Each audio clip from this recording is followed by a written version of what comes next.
Algo passa assobiando pela minha casa todas as noites às 3h03.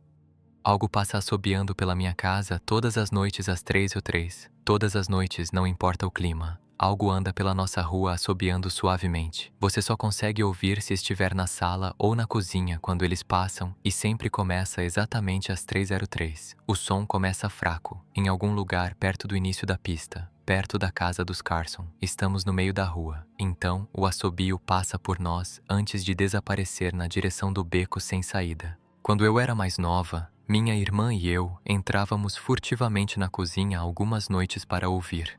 Mamãe e papai não gostavam disso e pegaríamos o inferno se nos encontrassem lá fora. Mas eles nunca foram muito duros conosco, já que sempre seguimos a única grande regra: não tente olhar para o que estava assobiando. Meu bairro é um lugar engraçado. Moro aqui desde os 6 anos e adoro isso. As casas são pequenas, mas bem cuidadas, com quintais de bom tamanho e muitos lugares para passear. Há muitas outras crianças aqui da minha idade. Fiz 13 anos em outubro. Crescemos juntos e sempre brincávamos de 4 quadrados no beco sem saída ou vagávamos de varanda nos fundos no verão. Este foi um bom lugar para crescer. Tenho idade suficiente para vê-lo. E há apenas 2 coisas estranhas aqui: o assobio noturno e a boa sorte. O assobio nunca me incomodou muito. Como eu disse, eu não conseguia nem ouvir isso do meu quarto. Mas mamãe e papai não gostam de falar sobre isso, então parei de fazer perguntas. Meu pai é um cara forte, alto e calmo. Ele tem sotaque desde que se mudou para o Ziu quando criança. A família dele, meus avós, são das ilhas. É assim que eles chamam. Meu pai, a única vez que ele não está tão calmo é quando o assobiador aparece. Ele fala um pouco mais rápido então, os olhos se movem mais rápido, e ele nos diz para não pensar tanto nisso e para sempre lembrar a única regra, a grande regra. Não tente olhar para fora quando o assobiador passar. Não que pudéssemos olhar mesmo se quiséssemos. Veja, há persianas na parte interna de cada janela, pedaços grossos de lona pesada que se puxam para baixo da parte superior e se prendem à parte inferior da moldura da janela. Cada trava tem até uma pequena fechadura, aproximadamente do tamanho do que você encontraria em um diário. Meu pai tranca as persianas todas as noites antes de irmos dormir e guarda a chave no quarto dele. Minha mãe, não sei o que ela pensa sobre o assobio. Eu já a vi na sala de estar antes, às 3h03, quando o som começa. Eu poderia vê-la se abrisse a porta apenas alguns centímetros para espiar. Ela não sai por aí com frequência, pelo menos eu não a vejo muito, mas 1 ou 2 vezes por mês acho que ela fica sentada no nosso grande sofá vermelho só ouvindo. O assobiador tem a mesma melodia todas as noites. É alegre, dadadadadadum, dadadadadadum. Lembra que eu disse que há 2 coisas estranhas sobre onde eu moro? Bom, além do nosso assobiador noturno, todos na minha vizinhança têm muita sorte. É difícil explicar, e papai também não gosta que falemos muito sobre essa parte. Mas coisas boas parecem acontecer muito com as pessoas por aqui. Geralmente são pequenas coisas: ganhar um concurso de rádio, ou conseguir uma promoção inesperada no trabalho, ou encontrar algumas pontas de flechas enterradas no quintal, você sabe, do tipo autêntico. O clima é muito bom, não há criminalidade, e os jardins de todos florescem ainda mais intensamente no outono. 1 milhão de pequenas bênçãos. Ouvi minha mãe dizer sobre morar aqui. Mas a principal razão pela qual ficamos aqui, por que nos mudamos para cá em primeiro lugar, é minha irmã Nola. Ela nasceu muito doente, algo com os pulmões. Não podíamos nem trazê-la para casa quando ela nasceu, só visitá-la no hospital. Ela era tão pequena, eu me lembro, pequena até comparada aos outros bebês. Uma máquina teve que respirar por ela. Mudamo-nos para a nossa casa aqui para ficarmos mais perto do hospital. Assim que nos mudamos para cá, Nola começou a melhorar. Os médicos não conseguiam descobrir. Atribuíam isso ao que quer que estivessem fazendo, mas todos podíamos dizer que estavam confusos. Mas meus pais sabiam, até eu sabia, que Nola melhorar era apenas mais uma das milhões de pequenas bênçãos que recebemos por morar em nosso bairro. Então é por isso que ficamos mesmo depois de descobrirmos que, para cada pequeno milagre que acontece aqui todos os dias, de vez em quando, algumas coisas ruins acontecem. Mas elas só acontecem se você procurar o assobiador. Veja, nosso bairro tem um comitê de boas-vindas. Eles aparecem com uma caçarola de macarrão, uma cesta de presente e uma pasta de papel pardo sempre que alguém novo se muda para lá. Eles são muito amigáveis. 4 pessoas apareceram quando nos mudamos há 7 anos. O comitê conversou um pouco, me deu uma barra de Snickers e se revezou segurando Nola. Era a primeira semana que ela saía do hospital, então eles foram extremamente cuidadosos. Então o comitê pediu para falar com meus pais em particular, então fui mandado para meu quarto, onde ainda consegui ouvir quase todas as palavras. O comitê de boas-vindas contou aos meus pais o quão agradável o bairro era, realmente excepcionalmente, um tipo de agradável difícil de explicar. E então contaram aos meus pais sobre o assobio ainda mais difícil de explicar que acontecia todas as manhãs às 3h03 e terminava às 3h05. O grupo, nossos novos vizinhos, avisou meus pais que o assobio era silencioso, nunca nos faria mal ou machucaria, desde que não procurássemos o que estava fazendo o som. Eles enfatizaram essa parte e eu empurrei meu ouvido para dentro da porta, me esforçando para ouvi-los. As pessoas que foram procurar o assobiador tiveram a sorte mudada, às vezes tragicamente. Uma nuvem negra pairaria sobre qualquer um que olhasse. Qualquer coisa que pudesse dar errado, daria. O envelope pardo trazido pelo comitê continha recortes de jornais, histórias sobre acidentes de carro e vidas arruinadas, mortes públicas e acidentes bizarros. Nem todo mundo morre, ouvi o chefe do comitê contar ao meu pai. Mas a vida acaba com En. Mesmo que vivam, nunca mais haverá luz neles, nenhuma presença. Minha mãe, eu sabia que ela não estava levando isso a sério. Ela continuou perguntando se isso era alguma brincadeira que eles pregam em novos vizinhos. A certa altura, a minha mãe ficou zangada. Acusou a comissão de tentar assustar-nos para fora da nossa nova casa. Perguntou-lhes se eram racistas, porque o meu pai era das ilhas. Meu pai a acalmou. Disse que sabia que nossos novos vizinhos eram sinceros e que eles estavam apenas tentando nos ajudar. Ele explicou que cresceu ouvindo esse tipo de história de sua mãe e que sabia que havia coisas estranhas que andavam entre nós. Algumas dessas coisas estranhas eram boas e outras eram ruins, mas a maioria era apenas diferente. Depois que o comitê foi embora, papai foi até a loja de ferragens, comprou as persianas de lona, as travas e as fechaduras e as instalou em todas as janelas da casa depois do jantar. Naquela primeira noite em nossa nova casa, saí do meu quarto às 3 da manhã e encontrei meu pai acordado sentado no sofá da sala, segurando minha irmãzinha. Meu pai levantou o dedo num gesto de shh, mas deu um tapinha no sofá ao lado dele. Sentei-me e esperamos. Exatamente às 3h03, ouvimos o assobio. Da-da-da-da-da-dão, da-da-da-da-da-dão. Veio e foi exatamente como nossos vizinhos disseram. O assobio retorna todas as noites e nunca olhamos e desfrutamos de nosso milhão de pequenas bênçãos todos os dias. Nola respira sozinha e se tornou uma garota forte e inteligente. Meu pai até se juntou ao comitê de boas-vindas. Não temos novos vizinhos com frequência. Por que alguém iria querer ir embora? Mas quando uma nova família se muda, meu pai e o comitê trazem para eles uma caçarola de macarrão, uma cesta de presentes e a pasta de papel Manila. Sempre consigo perceber pela expressão no rosto do meu pai, quando ele volta, se a família levou o comitê a sério ou se teríamos novos vizinhos novamente muito em breve. Não muito tempo atrás, uma família se mudou para o outro lado da rua. A proprietária anterior, Sra. Maddie, faleceu aos 105 anos. Ela viveu uma vida boa e longa. Nossos novos vizinhos pareciam que se encaixariam perfeitamente. Eles acreditaram no comitê de boas-vindas e seguiram o conselho do meu pai sobre as persianas, já que tinham um filho pequeno. Quaisquer que fossem os recortes de jornais naquele envelope pardo, quaisquer que fossem as evidências, meu pai nunca nos deixou ver. Mas imagino que deve ter sido muito convincente, já que nossos vizinhos se deram bem sem problemas no primeiro mês. Uma noite, quando nossos novos vizinhos tiveram que deixar a cidade, eles enviaram seu filho, Holden, para ficar conosco. Ele tinha 12 anos, um ano abaixo de mim na escola. Eu não o conhecia bem antes daquela noite, mas assim que seus pais o deixaram depois do jantar, percebi que seria um momento ruim.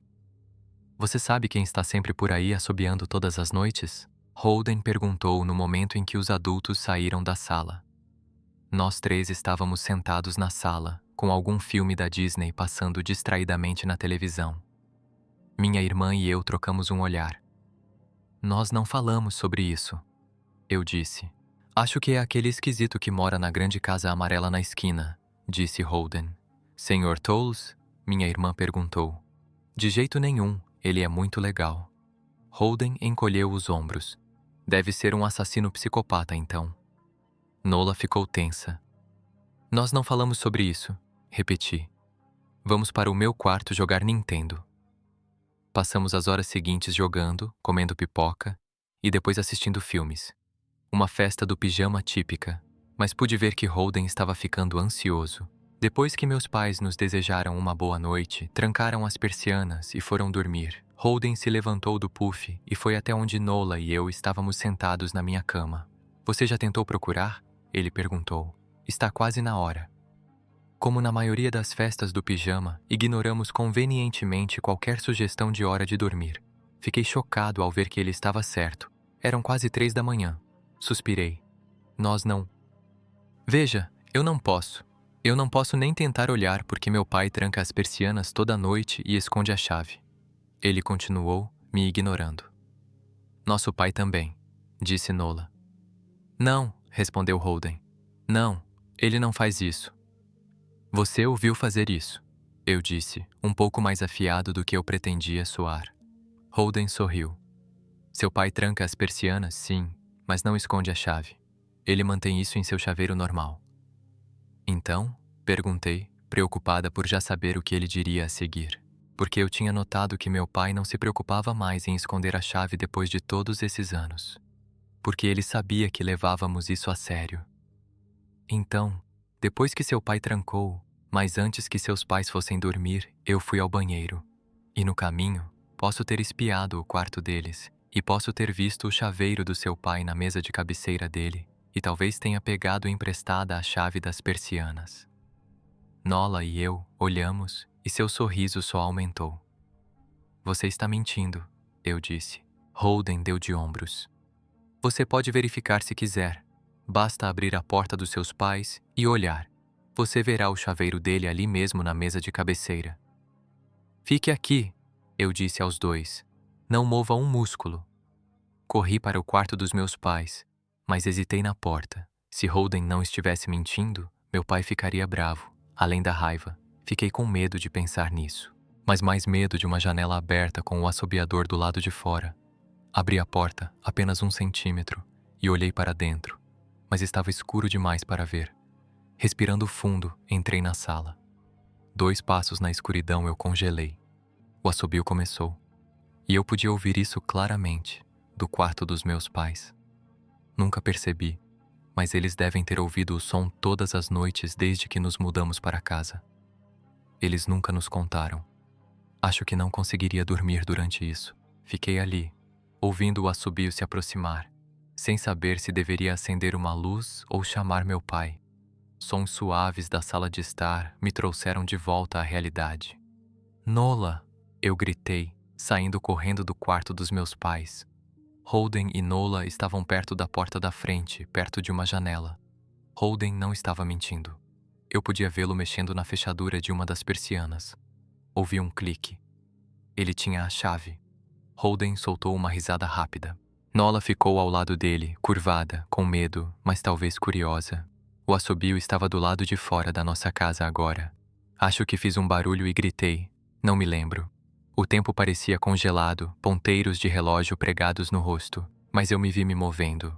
Não sou rápido, nunca fui atlético. De alguma forma, porém, cobri o espaço entre mim e Nola em um momento. Meus olhos estavam fixos nela, mas ouvi Holden puxar a persiana até o fim para que ela pudesse se soltar.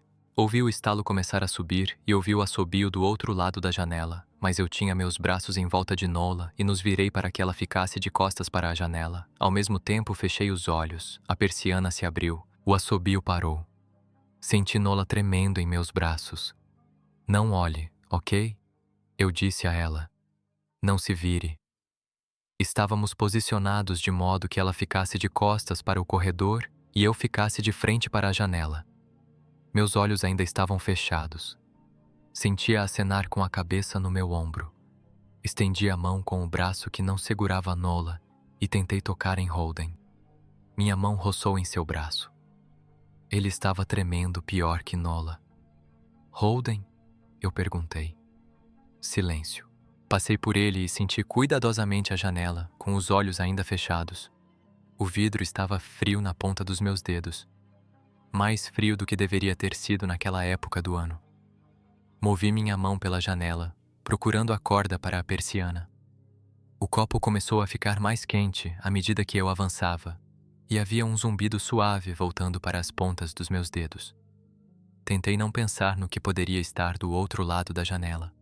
Por fim, toquei na corda e fechei as persianas. Abri os olhos. Na penumbra que saía da cozinha, eu conseguia distinguir Holden, pálido e pequeno, olhando para a janela agora fechada. Holden? Perguntei novamente. Ele se virou para mim e ele gritou.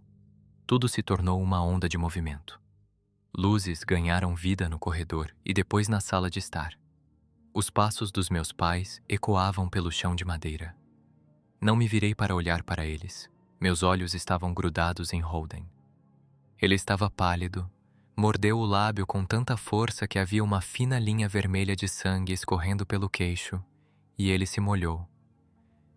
O que aconteceu? Meu pai perguntou atrás de mim. Consegui me afastar de Holden e olhar para trás. Ele olhou.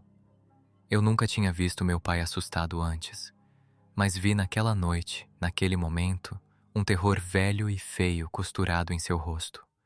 O medo de um pai. Só Holden, ele falou comigo. Eu acenei com a cabeça sim. Meu pai soltou um suspiro. Ele parecia tão aliviado que quase esperava que ele comemorasse. Mas então ele se virou para Holden e o rosto do meu pai mudou. Eu me perguntei se ele se sentia mal por se sentir bem porque Holden era o único que olhava. Houve uma batida na porta. Todos nós congelamos. Holden choramingou. Não responda, disse minha mãe. Ela ficou na soleira do salão. Sempre pensei que ela fosse cética e apenas humilhava meu pai sobre as janelas e o assobiador, mas naquela noite éramos todos crentes. Notei que meus pais seguravam tacos de beisebol que eles devem ter tirado do quarto. A batida veio novamente, um pouco mais alta desta vez. Por favor, não abra a porta, Holden sussurrou. Meu pai foi até ele e o abraçou forte. Não vamos, meu pai prometeu, ainda segurando o bastão. Não vai entrar nada aqui esta noite. Baque, baque, baque. Desta vez, a batida foi alta o suficiente para sacudir a porta. Holden gritou novamente e Nola agarrou seus braços em volta do meu pescoço. Minha mãe veio e se ajoelhou ao nosso lado, envolvendo minha irmã e eu. Baque, baque, baque. Chame a polícia, minha mãe sussurrou para meu pai. As batidas pararam instantaneamente. Meu pai olhou por cima do ombro para nós. Você acha? Ele foi interrompido por batidas frenéticas que resultaram em um educado tap, tap, tap. Polícia. Algo dito do outro lado da porta.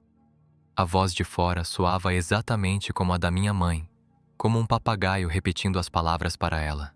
Polícia, chamada. A polícia. Torneira, torneira, torneira, polícia.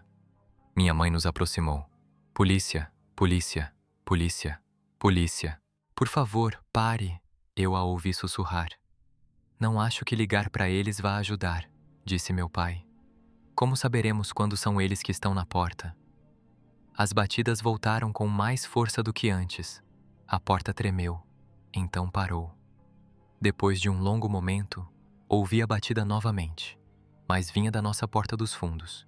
Todos nos viramos juntos para a porta dos fundos, mas a batida voltou imediatamente para a porta da frente. De frente para trás, de trás para frente, alto, depois silencioso e depois alto novamente. De repente, o som vinha das duas portas ao mesmo tempo, golpes grandes e pesados como uma marreta.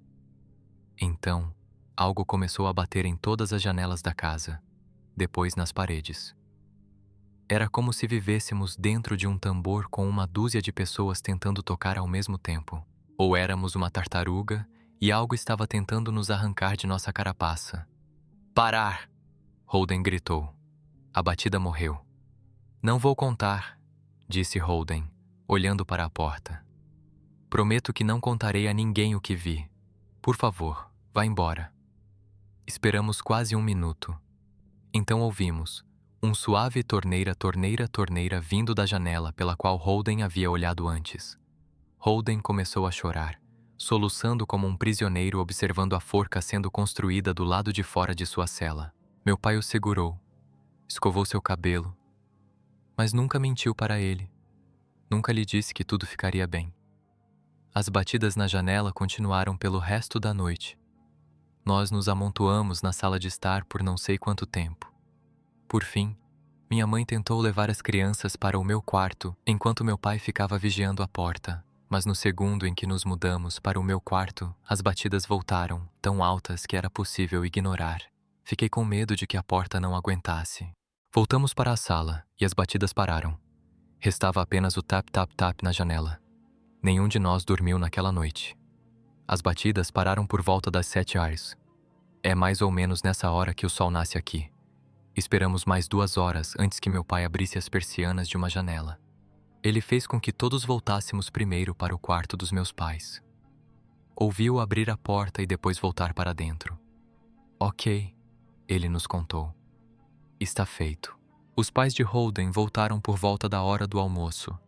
Minha mãe e meu pai levaram Holden até a casa dele e todos entraram por um bom tempo. Nola e eu assistimos da janela. Ela ficou comigo o dia todo, bem ao meu lado, às vezes segurando minha mão. Quando meus pais voltaram, eles pareciam sombrios, mas não nos contaram o que disseram à família de Holden. Era domingo, então passamos o dia todos juntos, pedimos pizza e assistimos filmes. Naquela noite, todos dormiram no meu quarto, Nola e minha mãe na cama comigo, meu pai em uma cadeira que ele havia parado. Não houve nenhuma batida naquela noite, nem em nenhuma outra desde então. Não vimos muito Holden ou seus pais pelo resto daquela semana, mas na quinta-feira havia um caminhão em movimento na garagem deles. Nola e eu os vimos fazendo as malas a tarde toda depois da escola. O que mais me marcou foi o quão cansados Holden e seus pais pareciam. Todos os três tinham a mesma palidez, bocas sombrias e olhos sem luz. Mesmo do outro lado da rua, eu sabia que algo estava muito errado. Holden e sua família partiram antes do pôr do sol. Lembro-me do que o comitê de boas-vindas original disse aos meus pais quando nos mudamos. Nem todos que olham para o assobiador morrem, mas mesmo aqueles que vivem têm a luz apagada deles, e o resto de suas vidas são cheias de infortúnio. 1 milhão de pequenas tragédias. Acho que os pais de Holden devem ter olhado, seja para confortá-lo se não acreditassem, seja para dividir o fardo se acreditassem. Observo Nola há alguns dias, feliz, jovem e viva, e me pergunto se eu tivesse sido mais lento, se ela tivesse olhado pela janela naquela noite. Eu também teria olhado? Para confortá-la? Para compartilhar esse fardo? Ainda bem que não preciso descobrir. Ainda moramos naquela casa, naquele bairro. Ainda ouvimos nosso assobiador passando todas as noites. As bênçãos, a sorte. As coisas boas aqui são boas demais para serem deixadas. Mas somos cuidadosos. Não temos mais amigos para passar a noite. E meu pai esconde muito, muito bem a chave das persianas. Não que eu tenha ido procurar. Algumas coisas você simplesmente não precisa procurar. Ela vendeu felicidade em potes de vidro. O pôster dizia: Felicidade, vendido em potes de vidro. Ligue hoje. E abaixo do texto havia um número de telefone. Eu estava voltando para casa, depois de um longo e exaustivo dia de trabalho, quando vislumbrei o papel grampeado em um velho poste telefônico. Tirei uma foto pensando que era divertido. Eu ia mostrar para minha esposa quando chegasse ao nosso apartamento, mas estava ocupado com as tarefas e esqueci. Jantar, lavar louça, lavar roupa, preparar um lanche para nossa filha, colocá-la para dormir e depois guardar os brinquedos que ela havia deixado na sala de estar. Todas as noites era exatamente a mesma rotina. No dia seguinte, acordei dormindo costas com minha esposa. Eu sempre tinha que acordar mais cedo do que ela para o meu trabalho. Então, me preparei silenciosamente para o dia e saí pela porta. No trabalho, eu estava atualizando o último relatório de despesas da empresa. A maioria dos dias foi semelhante a este. Eles basicamente me pagavam para ficar olhando para um computador 9 horas por dia e inserir alguns números em uma planilha. Terminei meu trabalho muito rápido, então decidi sair mais cedo do escritório. Também ajudou o fato de ser sexta-feira e muitas pessoas saírem mais cedo no final da semana. Na minha caminhada de volta, pensei no que minha vida havia se tornado. Eu fazia isso com frequência. Sempre sonhei em viajar quando era mais jovem. Eu queria dirigir pelo país ou viajar sozinho de mochila pelas costas pela Europa. Então conheci Kelsey. Não me entenda mal. Eu amava Kelsey. Quer dizer, eu ainda faço isso. Simplesmente não temos mais essa faísca. Quando você conhece alguém e entra em um relacionamento, seja destinado a ser ou não, alguns de seus planos de vida pessoais precisam ser suspensos. E então esse relacionamento se transforma em casamento. E então você tem um filho. Então você tem que matricular sua filha em uma pré-escola. Então você tem que conseguir um emprego com melhor remuneração e trabalhar mais horas e blá blá blá. Não estou tentando dar uma festa de piedade para mim. Só estou dizendo que não estava exatamente satisfeito com minha situação na vida. Eu não teria me referido a mim mesmo como uma pessoa feliz. Enquanto eu pegava o mesmo caminho para casa que fazia todos os dias para ir e voltar do trabalho, passei pelo mesmo pôster pelo qual havia passado no dia anterior. Não sei porquê, realmente não sei, mas decidi ligar para o número. Imaginei que seria uma brincadeira. Talvez alguém simplesmente atenda e diga, "Eu te amo", do outro lado, e desliga. Ou talvez seja uma linha para uma trabalhadora do sexo.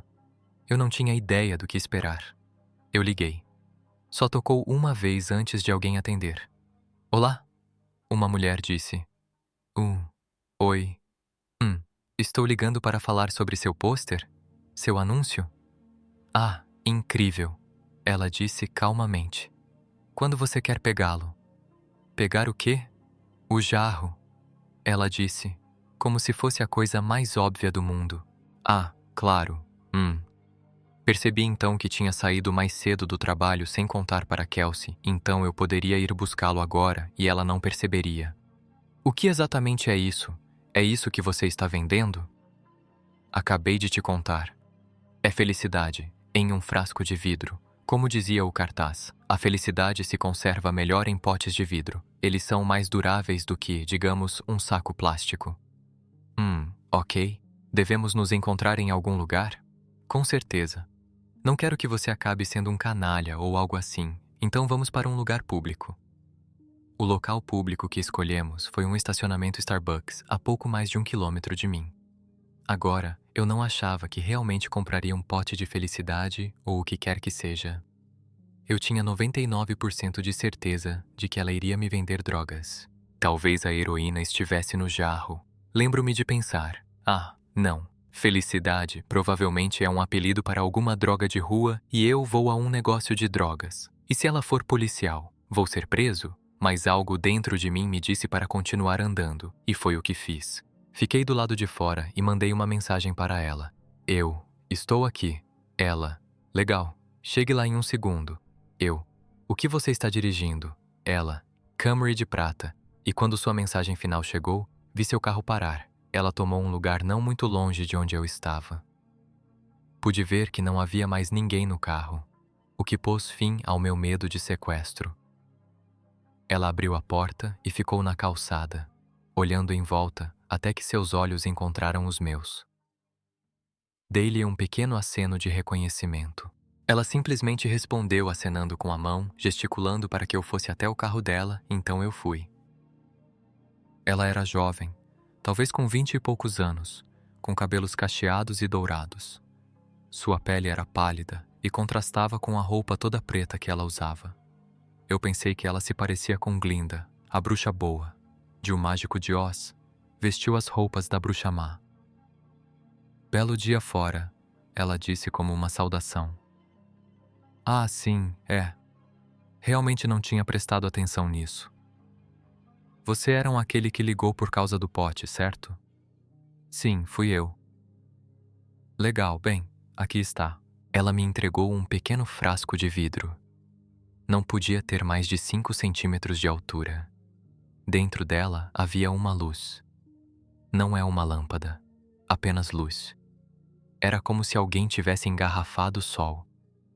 Ela brilhava mesmo no meio da tarde.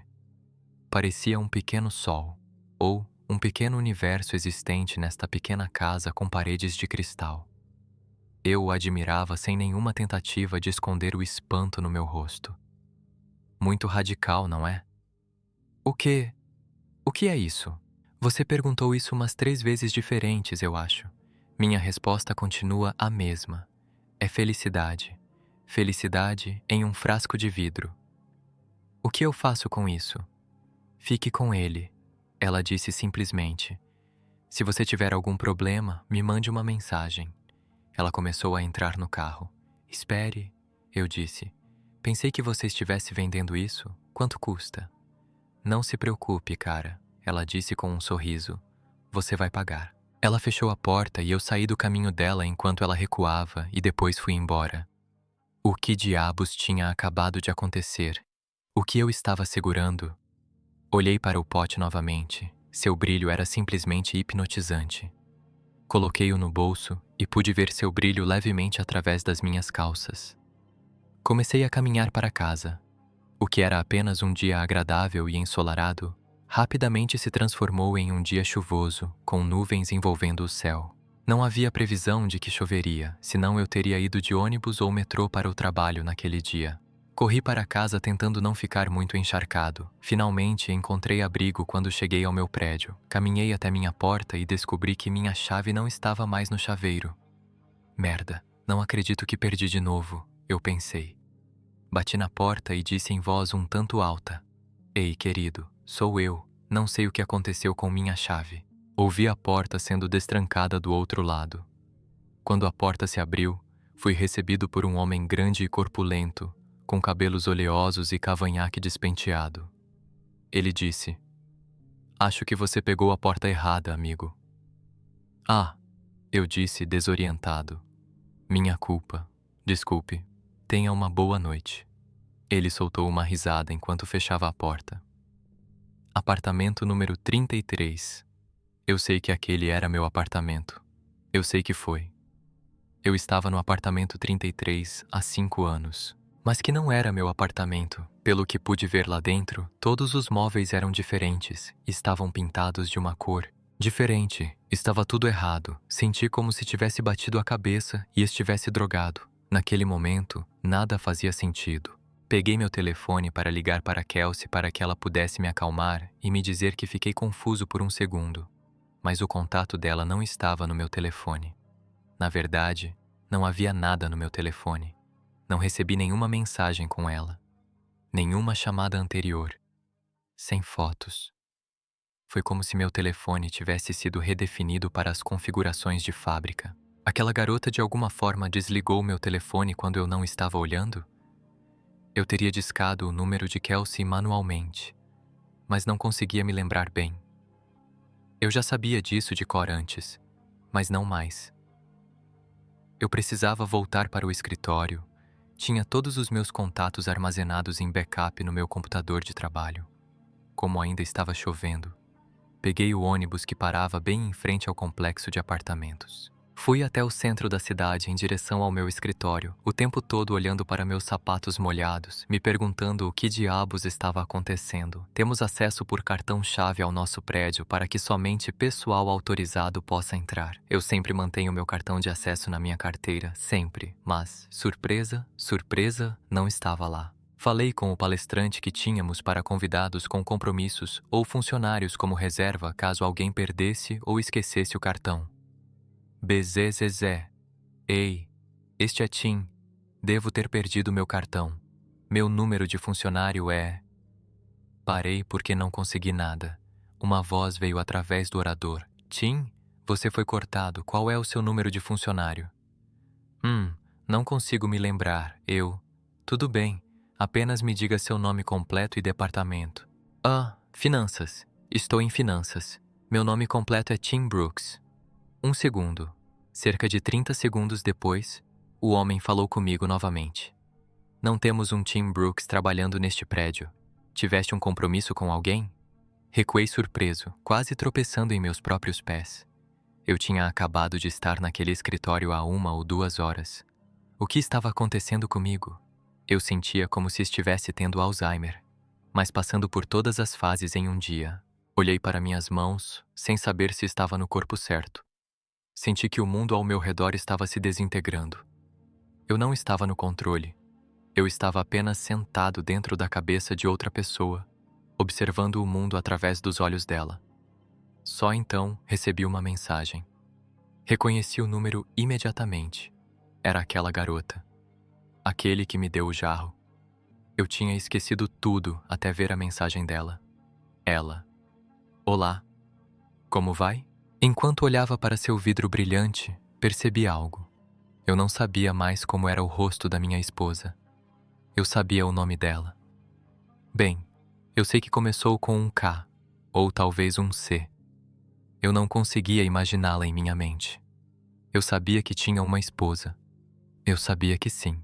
Sim, porque eu tive uma filha. Eu tinha uma esposa e uma filha. Eu simplesmente não conseguia me lembrar de seus rostos naquela época, ou de seus nomes, ou de seus aniversários, ou de quaisquer lembranças que tivesse com eles. Eu sei que eles existiram. Eles existiram. Eu tinha acabado de vê-los naquela manhã, certo?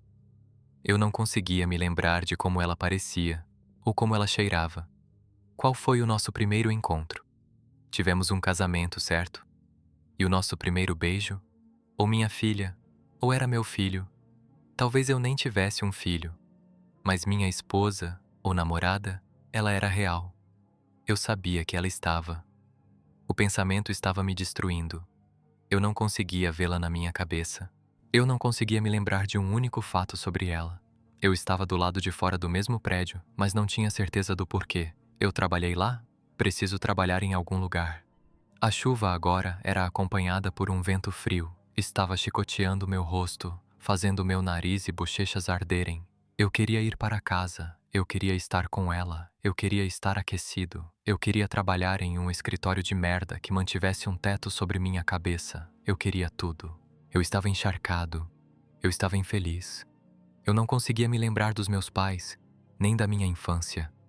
Eu tinha algum amigo? Por que eu estava na chuva? Olhei para minha mão. Eu ainda estava segurando o pote. A única lembrança de toda a minha vida que consegui lembrar concretamente foi daquela garota me dando isso, dizendo-me que era felicidade. Não trouxe felicidade, trouxe dor. Isso trouxe sofrimento. Eu estava mais infeliz naquele momento do que nunca. Meu telefone tocou. Quebre o pote, Tim. Olhei para a outra mão. Com o sol poente e o céu chuvoso, juro que o frasco brilhava mais do que qualquer luz de rua perto de mim. Não o quebrei porque estava a seguir as instruções dela. Quebrei-o porque estava zangado. Quebrei-o porque estava chateado. Eu precisava de uma liberação. Levantei meu braço acima da cabeça e o abaixei com um movimento rápido, quebrando o jarro no concreto sob meus pés. Aquele ar escuro e frio que acompanhava a chuva se espalhou como se fosse a onda de choque de uma bomba explodindo, e eu estava no epicentro. Vi a luz quente e amarela de dentro do frasco se espalhar rapidamente pelo chão e subir ao céu. Era como se eu estivesse observando o início da criação do universo, como se Deus tivesse estalado os dedos e dito: que haja luz. Eu estava envolvido nisso. Eu não conseguia mais ver rua, nem chuva, nem nada escuro. Eu senti como se estivesse mergulhando em uma estrela que ia mais rápido que a velocidade da luz. Era como estar sentado em frente a uma fogueira em uma noite fria de inverno, mas aquele calor cobria cada centímetro do corpo, e então pisquei. Imediatamente pude sentir os lençóis embaixo de mim e minhas costas mal tocando as da minha esposa. Eu estava olhando pela janela. A luz da manhã penetrou no vidro e brilhou em meu rosto. Levantei-me da cama e peguei meu telefone. Era sexta-feira de manhã. Eu tinha uma mensagem. Me avise se você precisar de outro pote. Liguei para o trabalho dizendo que estava doente. Entrei furtivamente no quarto da minha filha. Cumprimentei-a com um beijo e disse que ela não precisava ir para a pré-escola hoje. Íamos ter um dia em família. Ela sorriu e esticou os braços com um bocejo antes de se enrolar e voltar a dormir. Voltei para a cama e apertei minha esposa com força. Não soltei nada por horas. Nossa filha entrou em nosso quarto e finalmente nos acordou. Ela estava pulando na cama e gritando para acordarmos. Ontem talvez eu tenha achado isso irritante. Ontem posso ter achado muitas coisas irritantes, monótonas ou enfadonhas. Mas hoje não. Hoje, puxei-a para debaixo das cobertas entre mim e a Kelsey. Hoje ia ser um bom dia. Hoje eu estava feliz. Se essas histórias te deixaram desconfortável, então o arquivo da web cumpriu sua missão. Deixe seu like, inscreva-se no canal e comente qual dos dois relatos mais mexeu com você. Porque na internet existem milhões de histórias, mas algumas deveriam ter permanecido enterradas. Até o próximo arquivo.